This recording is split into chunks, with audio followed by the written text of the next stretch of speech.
naturally created machines that operate with the energy of 10,000 nuclear bombs.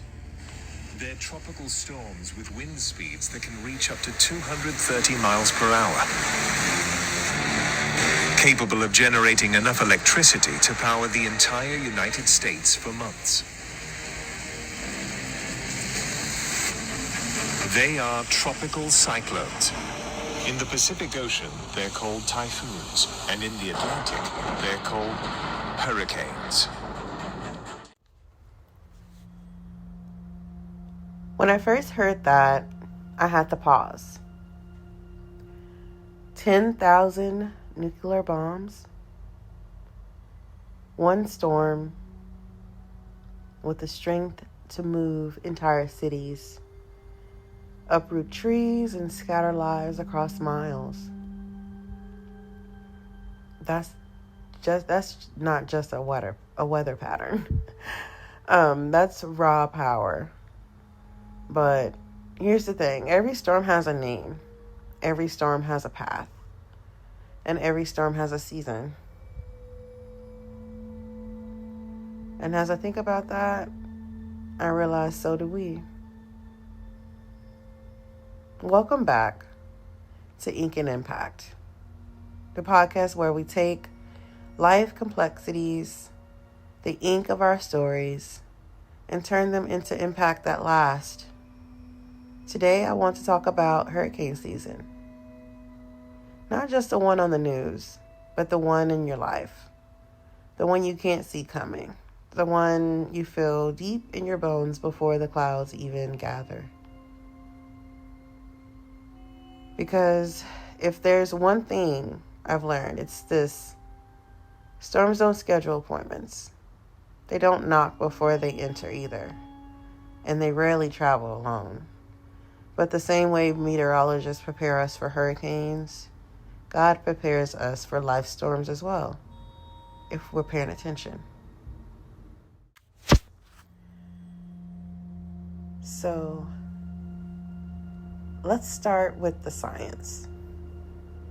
Because you know I love to anchor everything in truth before we drift into metaphor.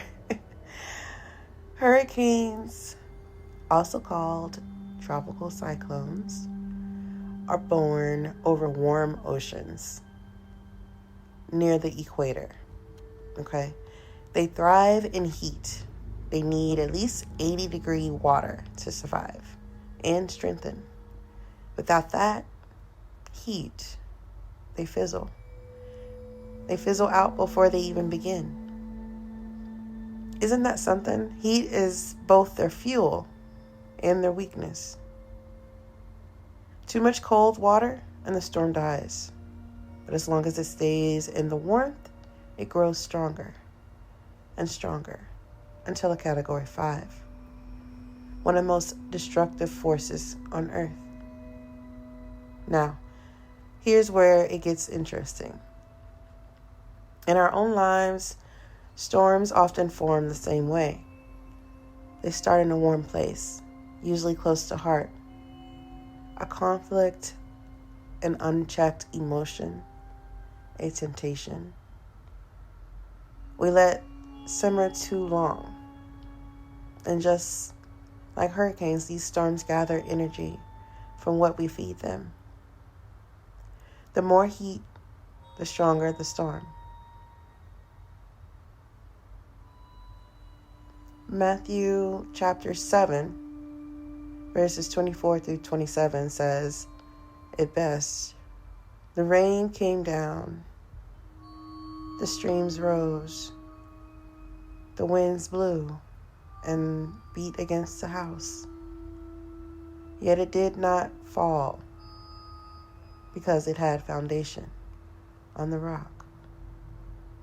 That verse is our hurricane prep plan in one sentence. Build on rock, not sand. Because the storm is coming. It's not a matter of, it's when.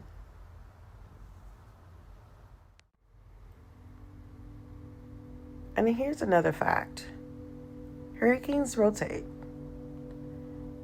They spin around an eye, a calm center, where everything is still, while chaos rages around, the center remains quiet.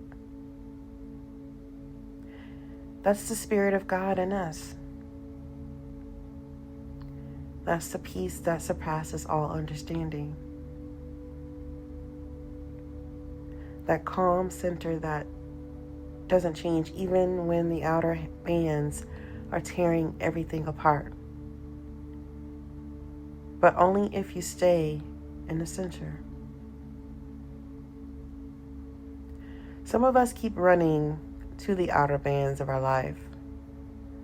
Busyness, distractions, arguments, pride. When God is saying, come to the center. Because that's where you'll survive the storm.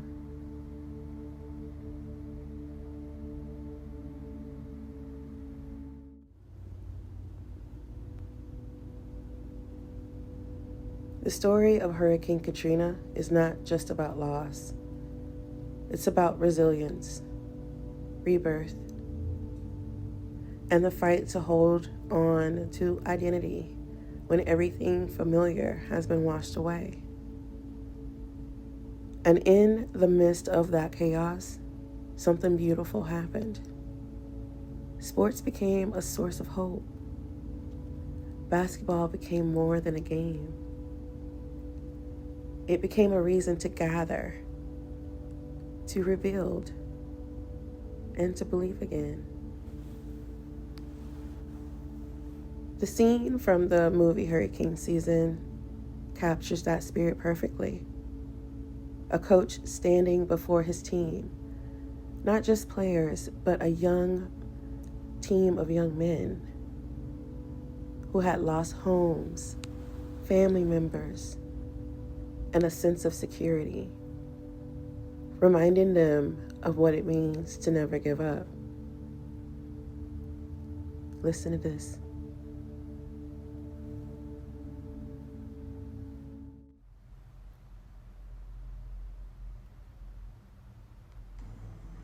You were exiled by a hurricane, fellas. You lost your homes, people that you love. You were even called refugees in your own country. You're not refugees, you're Americans. Patriots even. And a whole lot of folks thought that you would never succeed. But that's all right. That's okay. Because no matter what happens tonight, you've already won. Because you refuse to give up on yourselves. You refuse to give up on your teammates. And you refuse to give up on New Orleans. Who in this locker room is going to give up tonight? You've already faced the storm. You've looked at that monster. You looked at her in the eye. And you survived it. Because you're here. You are here. You already won. I just need you to give me 16 minutes.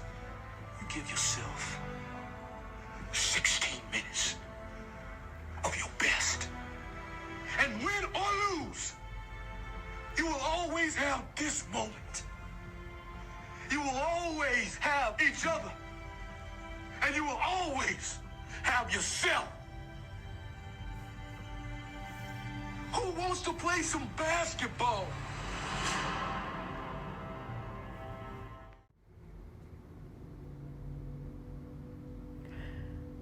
When we talk about hurricanes, Katrina always comes to mind.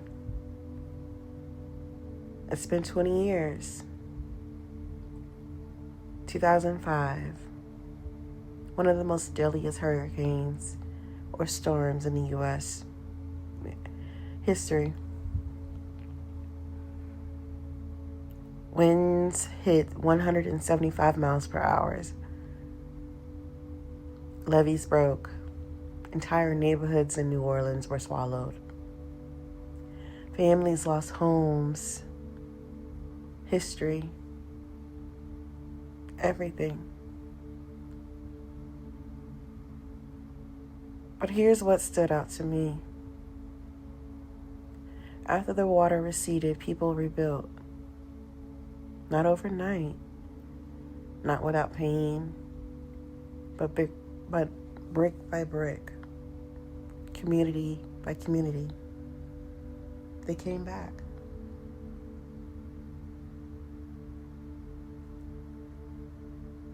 And isn't that something? The storm didn't define them. Their recovery did. See, Katrina taught us that preparation matters, but so does resilience.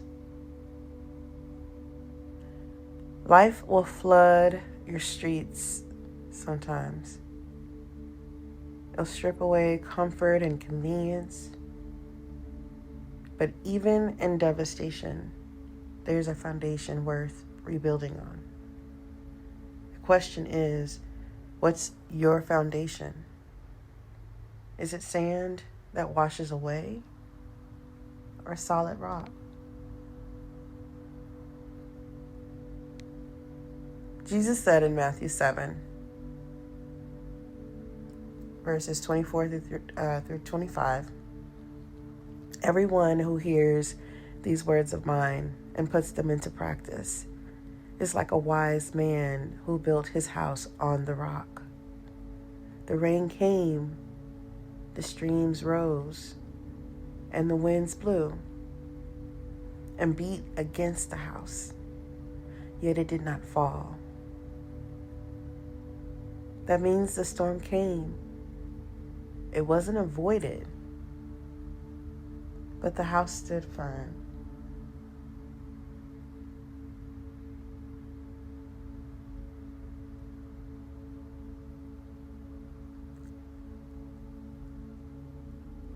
So when the Katrina moments hit your life,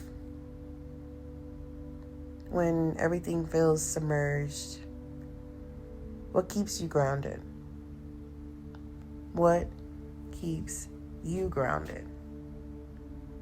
I gotta say that again. Is it in the opinions of people? Your paycheck? Or the promises of God? Because one of those things never shifts, even when the levee breaks.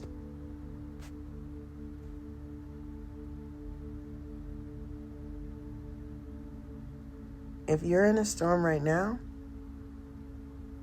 don't just wait for the winds to calm. Anchor yourself. Prepare your heart.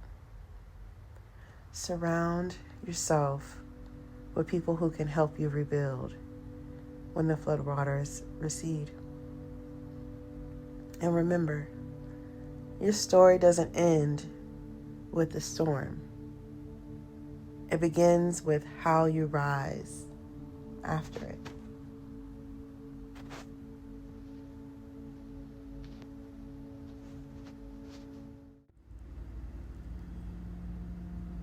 There's something about the eye of the storm. In the middle of destruction, there's this eerie calm.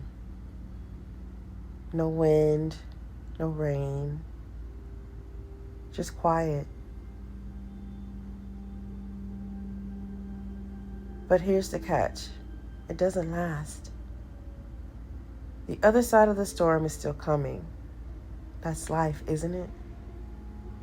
We crave peace so badly that sometimes we mistake a pause for the end.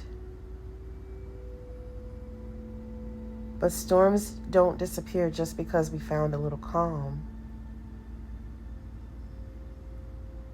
The eye of the storm teaches us this.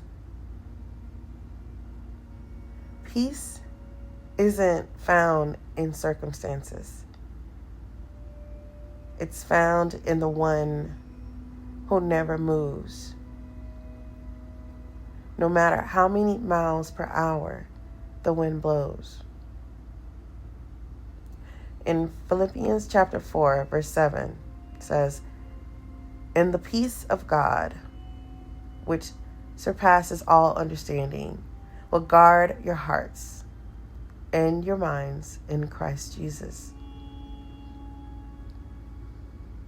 Now, that means even when the storm passes or spins around you, should I say, there's a fortress in your soul that keeps you grounded.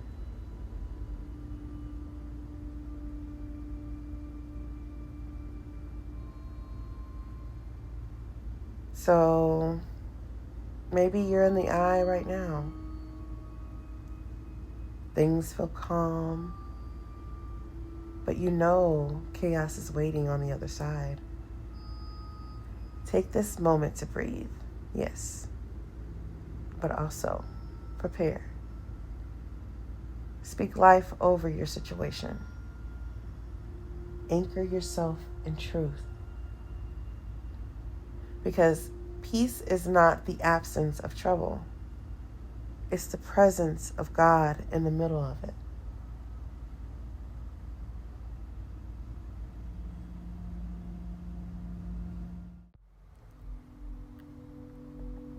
So,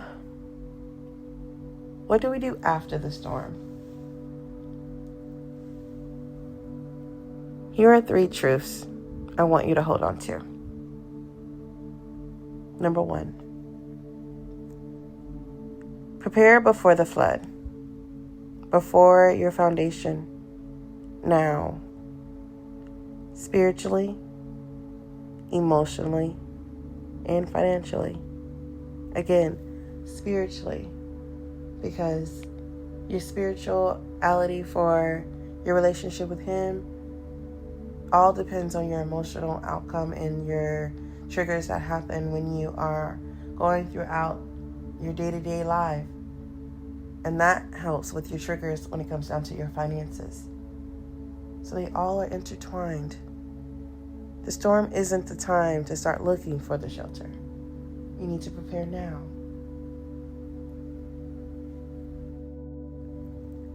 Number 2, don't confuse survival with stillness. The eye is not the end. Stay alert and keep faith active.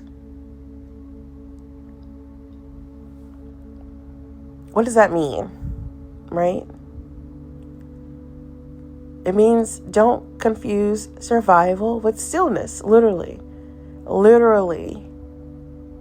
Your survival is not you being covered because you are sitting still. Chaos can still be introduced into your life. You are not immune to the storm. I need you to stay alert and keep the faith active. In order for you to be an active warrior, you have to know what it means to be under attack. So you have to stay diligent, stay aware, be active as a warrior in His word, and understanding that you need His armor to be able to fight this battle on a daily basis, including the storms.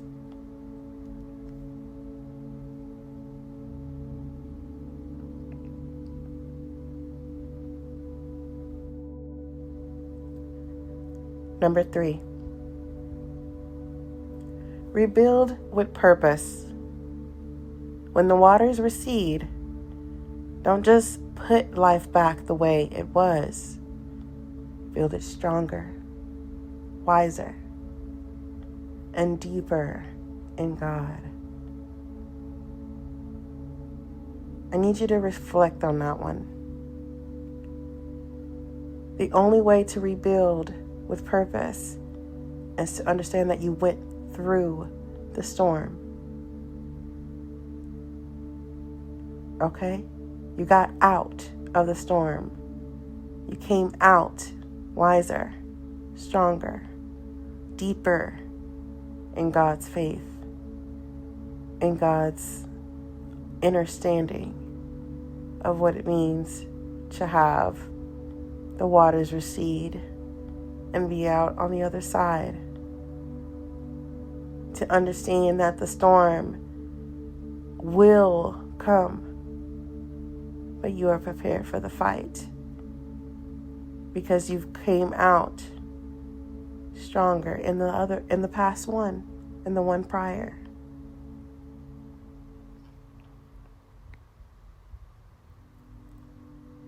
Storms will come. Hurricanes will form. But you're stronger than the wind because you're anchored to the rock that never moves.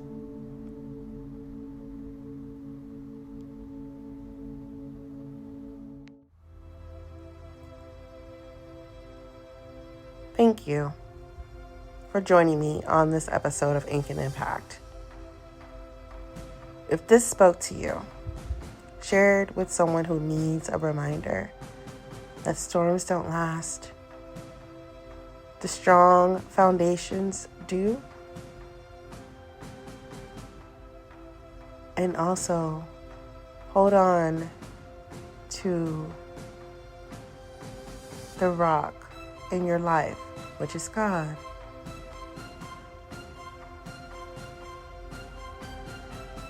Follow me on Instagram at Ink and Impact for more conversations like this.